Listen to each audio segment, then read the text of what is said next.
15 years ago from today, on June 25th, 2009, at around 12 noon, Michael Jackson was given certain sedative drugs by his personal doctor.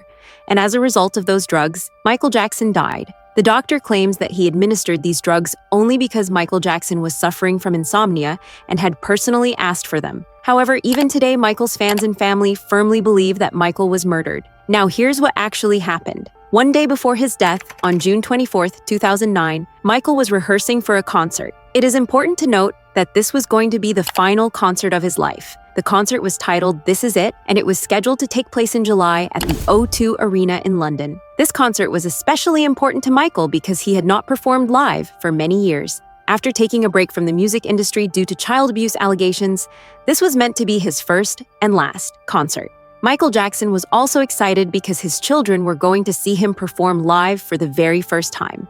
Let's take a look at some important locations related to this incident. In Los Angeles, USA, this is Michael Jackson's home, located at 100 North Carrollwood Drive. Approximately 28 kilometers away from this house is the Staples Center, where Michael was rehearsing. The distance between Michael Jackson's rented home and the rehearsal location could be covered in about 24 minutes. Now let's talk about the night of June 24th, 2009, around 12 a.m. After finishing his rehearsal, Michael leaves for his home at 100 North Carrollwood Drive. At around 12:30 a.m., Michael arrives home. As soon as he returns, Michael goes straight to the kitchen and sits at the dining table to have dinner. The woman you see here is Kai Chase, Michael Jackson's personal nutritionist and chef. In fact, she prepared Michael's dinner that night. After finishing his meal, Michael goes to his bedroom. In the bedroom, Michael tries very hard to sleep, but he cannot. Michael was suffering from insomnia, which means he had trouble sleeping, and that is why he was unable to fall asleep. Meanwhile, Michael's personal physician, Conrad Murray, enters the house. It is important to know that Conrad Murray was specially hired by the This Is It concert organizers specifically for Michael. Because Michael suffered from insomnia, he could not sleep without medication. Michael Jackson had a habit of taking medication every night in order to sleep. Because of this, he had a separate medication room built inside his suite, right next to his bedroom. Just like every other night, on the night of June 24th, Michael was once again unable to sleep. That is why he goes into his medication room. At this point, it is around 1 a.m., and Conrad Murray is preparing the sleeping medication in that room. While Conrad Murray is preparing the medicines, it's important to understand that he regularly administered an anesthetic called Propofol to Michael. It was specifically to give this drug that Conrad came to Michael Jackson's house every night. Around 1:30 a.m., as he did on other nights, Conrad first gives Michael anesthetics such as diazepam, lorazepam, and midazolam. But shockingly, none of these medications work because Michael Jackson is still unable to fall asleep. After that, Conrad gives Michael several more injections, but even those have no effect. This entire process of trying to induce sleep with medications continues for nearly 8 to 10 hours. And then finally, the moment everyone feared arrives. Michael asks Conrad for milk. Here, the word milk is being used to refer to Propofol, which we mentioned earlier. Propofol is a type of anesthetic that doctors typically use during surgeries. At first, Conrad refuses to give Michael this drug, but at around 10:40 in the morning, due to Michael Jackson's insistence, Conrad finally administers 25 milligrams of Propofol, diluted with lidocaine. Eventually, Michael Jackson falls asleep. After seeing Michael asleep, Conrad goes to the bathroom. When he returns a short while later, he is completely shocked. Conrad sees that Michael's pulse is very weak and that he is no longer breathing. In other words, Michael's body is showing no response at all. Seeing this, Conrad begins to panic because the person lying in front of him is not just anyone. It is Michael Jackson. In an attempt to save Michael, Conrad starts doing everything he can. However, in a critical mistake, Conrad performs CPR on Michael for a total of 10 minutes, which turns out to be a very serious error.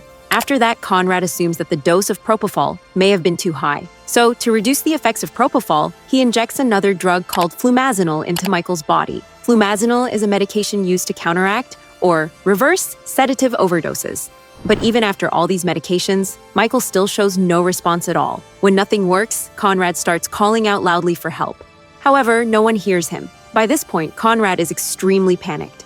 In his panic, at around 12 noon, he runs downstairs shouting and tells Kai, "Get help! Get security! Get Prince!" After saying this, he immediately rushes back to Michael's room. A frightened Kai leaves everything and brings Michael's eldest son, Prince. At that time, Prince was 12 years old and was playing with his siblings in the den.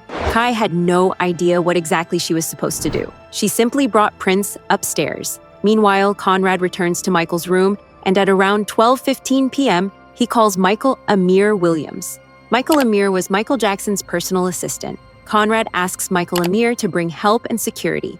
However, Michael Amir was not present at the house at that time. Since he was not at the house, Michael Amir then calls Alberto Alvarez, who was Michael Jackson's personal security guard. As soon as the call connects, Alberto rushes toward Michael Jackson's room. When he enters, he sees Michael Jackson lying on the bed. Michael's mouth and eyes are both open, and he is lying on the bed in a completely unresponsive state. Seeing all of this, Alberto immediately calls 911. As soon as the 911 call is made, the operator instructs them to move Michael Jackson's body from the bed onto the floor and begin CPR. Although Conrad was already performing CPR, Michael's body showed absolutely no response. At this point, something else very strange happens. Conrad asks Alberto to hide the medical items. However, Alberto refuses to do so. Following this, Conrad himself collects all the medical equipment into a bag and hides those items in different places around the house.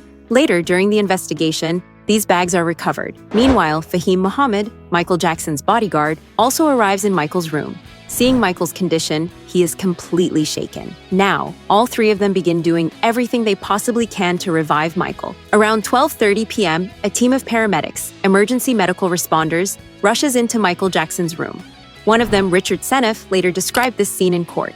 He stated that when he arrived, Conrad did not appear to be in his senses at all. The paramedics also begin performing CPR on Michael, but there is still no response. The team then prepares to transport Michael to the hospital. Downstairs, everyone in the house, Kai, the rest of Michael's staff, and all three of his children stand together in one place. A short while later, around 1 p.m., the paramedics bring Michael Jackson downstairs. The people present try to ask the paramedics what is happening, but no one gives them any answers. Michael Jackson is taken to Ronald Reagan UCLA Medical Center. Doctors make every possible attempt to save him, but Michael shows no response of any kind. At 2:30 p.m., Michael Jackson is officially pronounced dead. Due to a mistake made by his personal doctor, the King of Pop, the world-famous singer and dancer Michael Jackson leaves this world. But the question remains, was this simply a tragic mistake, or was it a carefully planned conspiracy? In this video, we will step-by-step understand why many people believe that Michael Jackson was murdered. Why did personal Dr. Conrad not call 911 immediately? How did Michael develop insomnia, and how did he become addicted to sedative drugs? We will also understand why he became so obsessed with plastic surgeries. And most importantly, how many of the child abuse allegations made against Michael were actually true. On August 29, 1958, Michael Jackson was born into a struggling middle-class family. Michael Jackson's father, Joseph Jackson, was a crane operator. His mother, Catherine Jackson, was a homemaker. They had 9 children: Rebby, Jackie, Tito, Jermaine, LaToya, Marlon, Janet, and Michael. Out of these 9 children, only 5, Jackie, Tito, Jermaine, Marlon, and Michael, formed a band at their father's insistence. The band was called the Jackson 5. Michael Jackson's father strongly believed that if someone wanted to make money quickly, there was no better option than the entertainment industry. Even today, we can see many examples of children being pushed into the entertainment world. As a result, the group became extremely popular. And at that time, the Jackson 5 created a sensation around the world. But among all 5 brothers, Michael stood out the most and grabbed the most attention. He was the youngest, and he had the strongest grip on both dancing and singing. Michael himself knew that he always wanted to be a performer. He loved entertaining people on stage. That is why he also focused on building his solo career, releasing solo songs from time to time. His hard work paid off in 1979, when his solo career got its biggest breakthrough with the release of Off the Wall. The album was produced in collaboration with Quincy Jones at Epic Records. This partnership between Quincy Jones and Michael Jackson proved to be extremely successful for Michael. Once Michael realized that he could build his career on his own, after a lot of thought, he decided to leave the Jackson 5 in 1984. From that point on, he fully focused on his solo career. Very soon, Michael Jackson began to emerge as the King of Pop. Through the same partnership, he delivered iconic albums like Off the Wall, Thriller, Bad, Dangerous, and History, songs that the world still dances to today. And yes, his legendary moonwalk, something that remains nearly impossible to match, was something Michael had been practicing since childhood. Although the world officially noticed his moonwalk for the first time on March 25, 1983, during a live performance, When it comes to Michael Jackson's fan following, Michael himself once revealed in a documentary that nearly 5,000 people used to faint during his concerts. People were so obsessed with him that fans would climb onto the stage just to see him up close during live shows. You can even see an example of this in the footage. One fan risked his life by climbing a crane just to see Michael. Seeing this kind of love, Michael Jackson hugged the fan. But as glamorous as Michael's life may seem, it was not that simple. Two major accidents completely changed his life. The first incident occurred in 1984 during the shooting of a Pepsi commercial. As seen in the footage, Michael was standing behind a metal gate when a small firework went off. A spark from that firework landed in Michael Jackson's hair. At first, he didn't even realize what had happened. But slowly, the fire spread to his scalp, causing severe third-degree burns. These two accidents in Michael's life were so severe that, as a result, he developed insomnia as well as a drug addiction. Now, there is one thing about Michael Jackson that almost everyone in the world knows, and that is his plastic surgeries. Michael was extremely obsessed with plastic surgery. Although he never publicly admitted to having multiple surgeries, he did openly talk about one procedure, his nose surgery. Michael underwent nose surgery so many times that an average person couldn't even imagine having that many in an entire lifetime. Michael disliked his nose since childhood, and the reason behind this was his father. Michael's father had a very harsh nature. At a very young age, he pushed all of his children into the entertainment industry so that he could support a family of 10. With this mindset, Michael's father always treated his children like trainees, not like kids. He didn't even allow them to call him dad. During practice sessions, he would beat the children so badly that their mother, Catherine, had to step in and stop him. Because of all this, Michael developed a villain-like image of his father in his mind. He deeply feared and hated him. Just hearing his father's name would make Michael tremble. Not only that, Michael's father also created deep insecurity in him about his nose. He would say things like, "That kind of nose didn't come from my family. You got that ugly nose from your mother." To overcome this insecurity, Michael got his first nose surgery, or rhinoplasty, in 1979.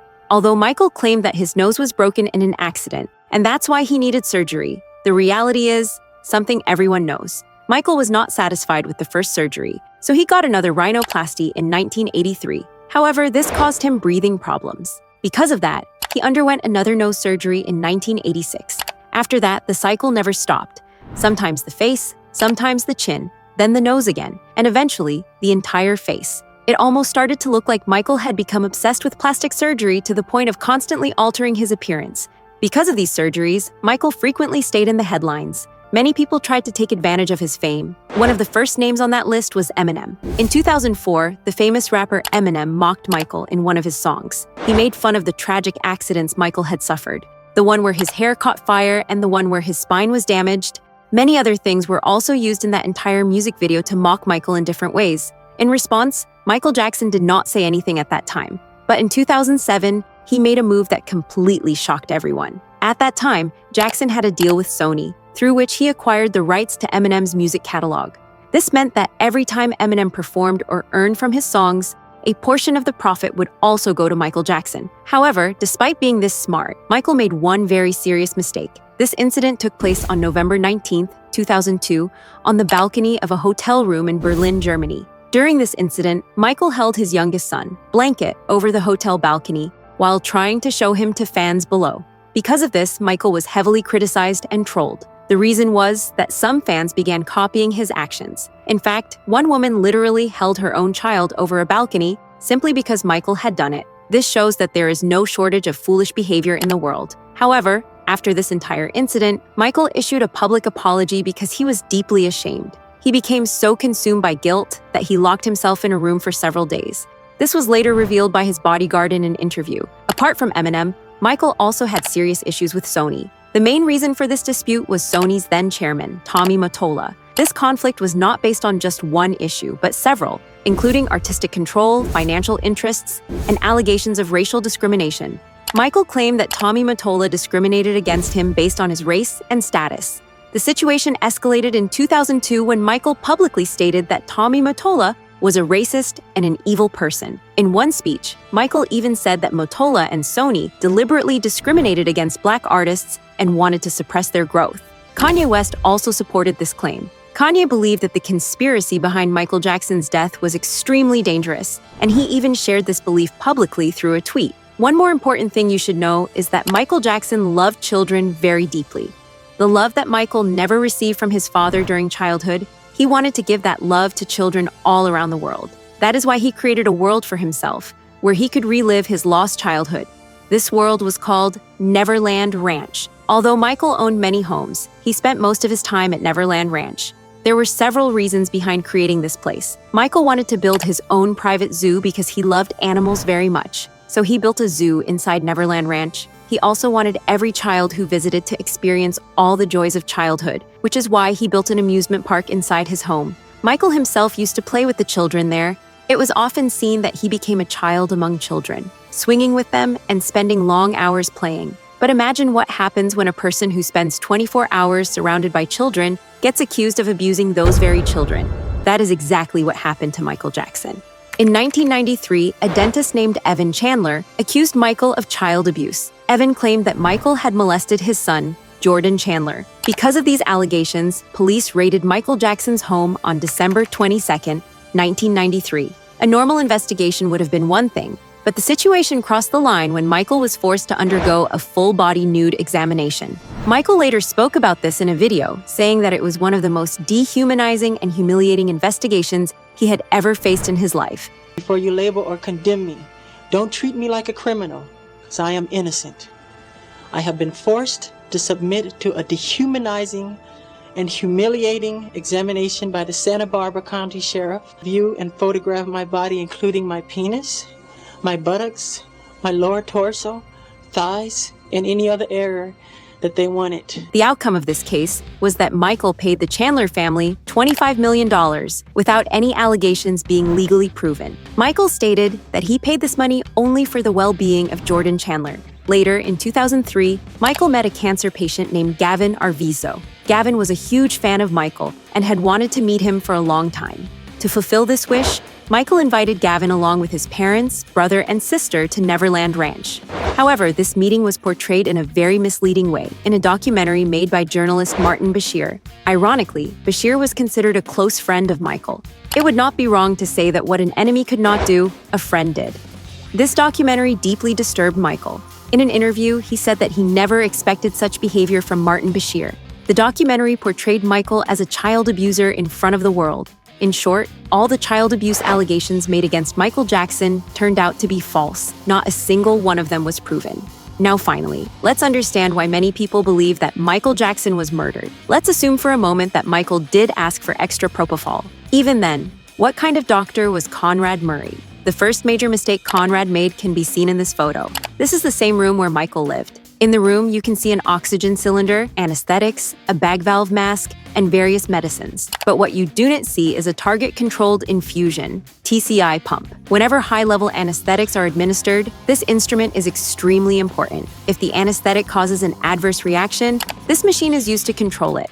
In addition, equipment like a pulse oximeter, non-invasive blood pressure monitor, ECG, and capnography are also essential. But none of these machines were present in Michael's room. The second mistake was that Conrad did not perform CPR correctly.